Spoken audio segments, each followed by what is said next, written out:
Assalamualaikum warahmatullahi wabarakatuh. Selamat pagi Bapak Ibu, teman-teman semua. Pada kesempatan ini saya akan memaparkan hasil diskusi pada pertemuan pertama mata kuliah Studi Komparatif Pendidikan Dasar. Presentasi ini membahas tentang bagaimana kita menganalisis isu sosial, politik, dan budaya dalam pendidikan dasar. Sebagai bahan diskusi, ada dua artikel, yaitu artikel yang pertama tentang membangun kualitas pendidikan untuk mendukung SDGs, serta artikel yang kedua tentang dampak infrastruktur pendidikan di daerah pedesaan. Untuk lebih jelasnya, kita lanjutkan slide berikutnya. Pendidikan dasar merupakan fondasi penting bagi pembangunan bangsa, namun di Indonesia masih banyak permasalahan yang kita hadapi, mulai dari kualitas guru, keterbatasan sarana prasarana, sampai dengan ketidakmerataan akses, terutama di daerah pedesaan dan daerah 3T.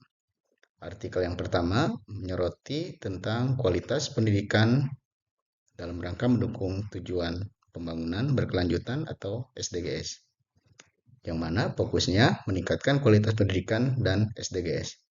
Adapun tantangan pada artikel yang pertama, rendahnya mutu pendidikan, sarana prasarana, dan kualitas guru. Sedangkan artikel yang kedua tentang dampak infrastruktur pendidikan di pedesaan. Fokusnya akses dan kualitas pendidikan pedesaan, sedangkan tantangannya keterbatasan infrastruktur, jarak, dan kualitas guru. Jika kita bandingkan, ada beberapa persamaan dan juga ada beberapa perbedaan.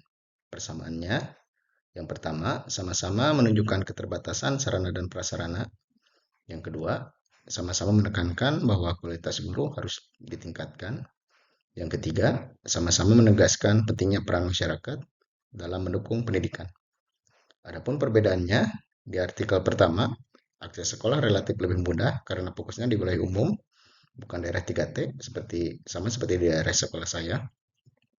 Sedangkan artikel yang kedua lebih menyoroti daerah pedesaan dengan akses yang sulit. Yang kedua, dukungan pemerintah daerah di beberapa wilayah sudah cukup baik, tetapi di pedesaan masih sangat terbatas, seperti di daerah sekolah saya.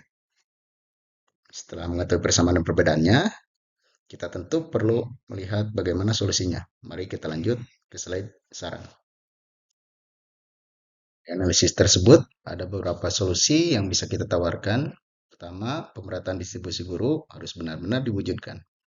Tidak boleh ada daerah yang kekurangan guru, sementara di kota berlebih. Selain itu, guru juga perlu terus ditingkatkan kompetensinya melalui pelatihan. Yang kedua, partisipasi masyarakat perlu diperkuat. Pendidikan bukan hanya tanggung jawab sekolah atau pemerintah, tapi juga seluruh masyarakat.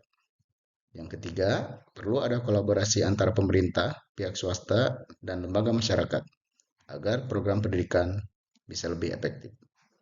Keempat, sekolah pedesaan perlu mendapatkan bantuan khusus baik berupa sarana fisik, digitalisasi maupun dukungan dana BOS. Dan yang kelima, integrasi nilai budaya lokal ke dalam kurikulum penting agar pendidikan lebih kontekstual dan relevan dengan kehidupan sehari-hari siswa. Nah, semua ini ternyata juga sejalan dengan apa yang kita pelajari di modul 1. Mari kita lihat hubungannya. Kita hubungkan dengan modul 1, yaitu studi komparatif pendidikan dasar di berbagai negara. Kedua artikel ini sangat relevan. Artikel yang pertama menyoroti kualitas pendidikan dalam kerangka SDGs, sedangkan artikel yang kedua menunjukkan kondisi nyata di pedesaan.